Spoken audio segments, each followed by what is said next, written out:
আসসালামু আলাইকুম। সংবাদে আপনাদের সবাইকে স্বাগত জানাচ্ছি। আমি ফিরোজ তোহা। শুরুতেই সংবাদ শিরোনাম।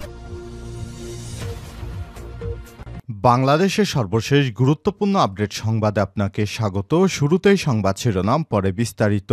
শুরুতেই জানাবো, ফিলিস্তিনের প্রতি বাংলাদেশের দৃঢ় সমর্থন পুনর্ব্যক্ত। ফিলিস্তিনের প্রতি বাংলাদেশের দৃঢ় সমর্থনের কথা পুনর্ব্যক্ত করেছেন প্রধান উপদেষ্টা ডক্টর মোহাম্মদ ইউনূস। ফিলিস্তিনি জনগণের অবিচ্ছেদ্য অধিকার বিষয়ক জাতিসংঘ কমিটি প্রবর্তিত ফিলিস্তিনি জনগণের প্রতি সংহতি দিবস আজ। ডক্টর মোহাম্মদ ইউনূস তার বাণীতে পূর্ব জেরুজালেমকে রাজধানী করে ১৯৬৭ সালের পূর্ববর্তী সীমান্তের ভিত্তিতে স্বাধীন সার্বভৌম ফিলিস্তিন রাষ্ট্র গঠনের আহ্বান জানান। এরপর জানাবো, হাসিনা, তারিক বেনজির এবং আজিজদের বিরুদ্ধে ট্রাইব্যুনালে অভিযোগ হেফাজতের। সাবেক প্রধানমন্ত্রী শেখ হাসিনা, সাবেক পুলিশ প্রধান বেনজির আহমেদ, সাবেক সেনাপ্রধান আজিজ আহমেদ ও তারিক আহমেদ সিদ্দিকী সহ ৪৪ জনের বিরুদ্ধে অভিযোগ দায়ের করা হয়েছে। ২০১৩ সালের ৫ই মে রাজধানীর মতিঝিলে শাপলা চত্বরে হেফাজতে ইসলামের সমাবেশে গণহত্যার ঘটনায় এই অভিযোগ করা হয়। এবারে জানাবো, বাংলাদেশের সঙ্গে আলোচনা করতে ভারতের প্রতি অনুরোধ ইসকনের। সনাতনী জাগরণ জোটের মুখপাত্র ও পুণ্ডরিক ধামের অধ্যক্ষ চিন্ময় কৃষ্ণ দাসকে আটকের বিষয়ে ভারতের হস্তক্ষেপ চেয়ে এবার বিবৃতি দিয়েছে international society for Krishna consciousness ISKCON.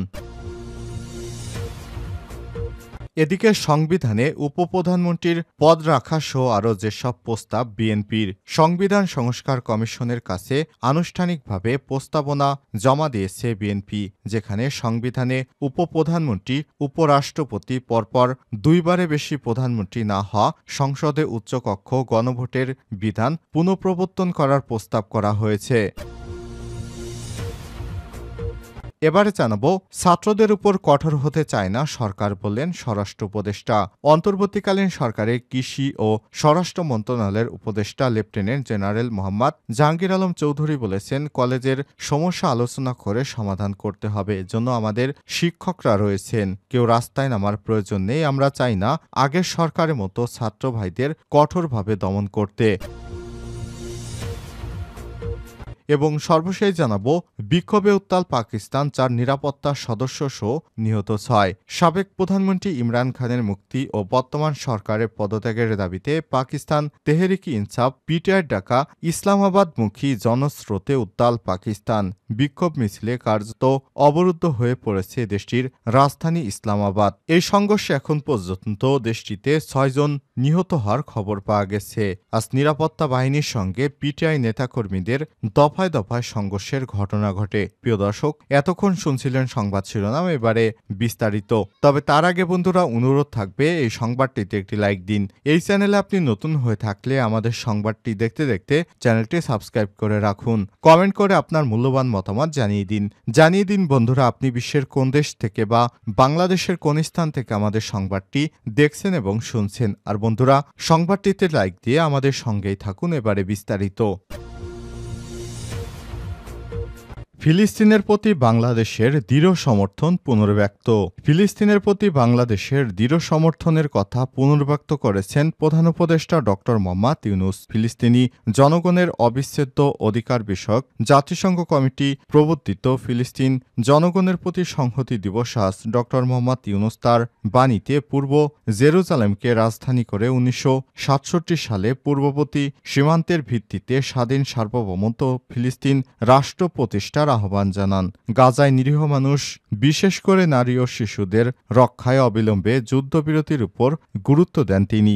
যেহেতু আন্তর্জাতিক বিচার আদালত আইসিজে পরামর্শমূলক মতামতে ফিলিস্তিনের ভূখণ্ড ইসরায়েলের দখলকে অবৈধ ঘোষণা করা হয়েছে, তাই ফিলিস্তিনের বিরুদ্ধে সংগঠিত নৃশংসতার জন্য জবাবদিহির আহ্বান জানান অধ্যাপক ডক্টর মোহাম্মদ ইউনূস। বাংলাদেশ ফিলিস্তিনি জনগণের প্রতি সংহতি জানিয়ে তাদের ন্যায় বিচার, স্বাধীনতা ও মর্যাদার জন্য ন্যায্য সংগ্রামকে অব্যাহতভাবে সমর্থন দিয়ে যাচ্ছে বলে জানান ডক্টর মোহাম্মদ ইউনূস। হাসিনা, তারিক বেনজির আজিজের বিরুদ্ধে ট্রাইব্যুনালে অভিযোগ হেফাজতের।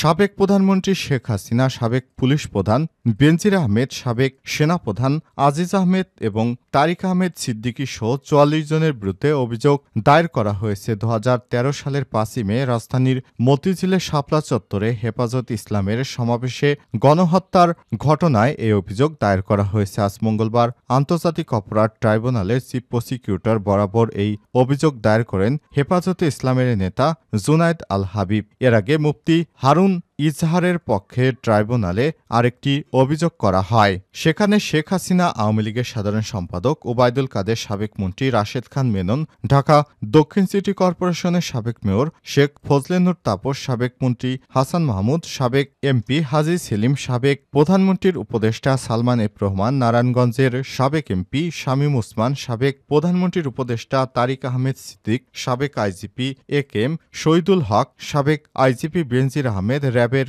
সাবেক অতিরিক্ত মহাপরিচালক জিয়াউল আহমেদ, ডিএমপির অতিরিক্ত কমিশনার ডিবি হারুনুর রশিদ, ডিএমপির সাবেক উপকমিশনার বিপ্লব কুমার সরকার, ৭১-এর ঘাতক দালাল নির্মূল কমিটির সভাপতি শাহরিয়ার কবির, নির্মূল কমিটির সদস্য অধ্যাপক মুনতাসির মামুন, আন্তর্জাতিক অপরাধ ট্রাইব্যুনালের সাবেক প্রসিকিউটর তুরিন আফরোজ, গণজাগরণ মঞ্চের আহ্বায়ক ইমরানী সরকার, ৭১ টিভির সাবেক সিইও মোজামেল হক বাবু, সময় টিভির সাবেক ব্যবস্থাপনা পরিচালক ও CEO Ahmed Zubair, ABG news 24.com-এর সম্পাদক সুভাষ সিং রায়, সাবেক প্রধানমন্ত্রীর প্রেস সচিব নাইমুল ইসলাম খান, সাবেক সেনাপ্রধান আজিজ আহমেদ এবং এনএসআই-এর মোহাম্মদ মঞ্জুর আহমেদকে আসামি করা হয়েছে। বাংলাদেশের সঙ্গে আলোচনা করতে ভারতের প্রতি অনুরোধ ইসকনের। সনাতনী জাগরণ জোটের মুখপাত্র ও পুণ্ডরিক ধামের অধ্যক্ষ চিন্ময় কৃষ্ণ দাসকে আটকের বিষয়ে ভারতের হস্তক্ষেপ চেয়ে এবার বিবৃতি দিয়েছে international society for Krishna ISKCON. গতকাল ২৫শে নভেম্বর তাদের অফিসিয়ালি টুইটারে এক পোস্টে বিষয়টি জানিয়েছে তারা বলছে, সন্ত্রাসবাদের সাথে ইসকনের যুক্ত থাকার অভিযোগ ভিত্তিহীন এবং তদন্ত অত্যন্ত আপত্তিকর। টুইটে বলা হয়েছে, ইসকন ভারত সরকারের প্রতি অনুরোধ জানাচ্ছে যেন তারা অবিলম্বে বাংলাদেশ সরকারের সাথে আলোচনা করে এই বিষয়টি স্পষ্ট করে যে আমরা একটি শান্তিপ্রিয় শক্তি আন্দোলন। তারা ইসকন নেতা চৈতন্য কৃষ্ণ দাসকে অবিলম্বে মুক্তি দেওয়ার অনুরোধও জানায়। গতকাল সোমবার বিকেলে ঢাকা থেকে চিন্ময় কৃষ্ণ দাসকে আটক করা হয়েছিল। ঢাকা মেট্রোপলিটন পুলিশের মুখপাত্র মোহাম্মদ তালেবুর রহমান বিবিসি বাংলাকে বলেছিলেন, সুনির্দিষ্ট অভিযোগের ভিত্তিতে উনাকে আটক করা হয়েছে। উনার নামে যে মামলা রয়েছে সেই মামলায় গ্রেপ্তার দেখানো হয়েছে। উল্লেখ্য যে গত ৫ই আগস্ট আওয়ামী লীগ সরকারের পতনের পর দেশব্যাপী সংখ্যালঘুদের উপর হামলার প্রতিবাদে ৮ দফা দাবিতে বিভিন্ন জেলায় বিক্ষোভ সমাবেশ সহ নানা কর্মসূচি পালন করে আসছে বাংলাদেশ সম্মিলিত সনাতনী জাগরী মঞ্চ জোট। সংবিধানে উপপ্রধানমন্ত্রী পদ রাখা সহ আরও যেসব প্রস্তাব বিএনপির সংবিধান সংস্কার কমিশনের কাছে আনুষ্ঠানিকভাবে প্রস্তাবনা জমা দিয়েছে বিএনপি, যেখানে সংবিধানে উপপ্রধানমন্ত্রী, উপরাষ্ট্রপতি, পরপর দুইবারে বেশি প্রধানমন্ত্রী না হওয়া, সংসদে উচ্চকক্ষ গণভোটের বিধান পুনঃপ্রবর্তন করার প্রস্তাব করা হয়েছে। মঙ্গলবার ২৬শে নভেম্বর কমিশন প্রধান অধ্যাপক আলী রিয়াজের হাতে লিখিতভাবে প্রস্তাব তুলে দেয় বিএনপির জাতীয় স্থায়ী কমিটির সদস্য সালাউদ্দিন আহমেদ। এ সময় সালাউদ্দিন আহমেদ সাংবাদিকদের বলেন, সংস্কার প্রস্তাবে ব্যালেন্স অব পাওয়ারের কথা বলা হয়েছে। সংস্কার কমিটি সুপারিশ চূড়ান্ত করে সরকারকে দেবে, এরপর নির্বাচিত সরকার এসে সব সংশোধন করবে। অন্তর্বর্তীকালীন সরকার এখন পর্যন্ত রাষ্ট্র সংস্কারে মোট 10টি কমিশন গঠন করলেও এই মুহূর্তে সবচেয়ে বেশি গুরুত্ব পাচ্ছে সংবিধান ও নির্বাচনী সংস্কারের বিষয়গুলো।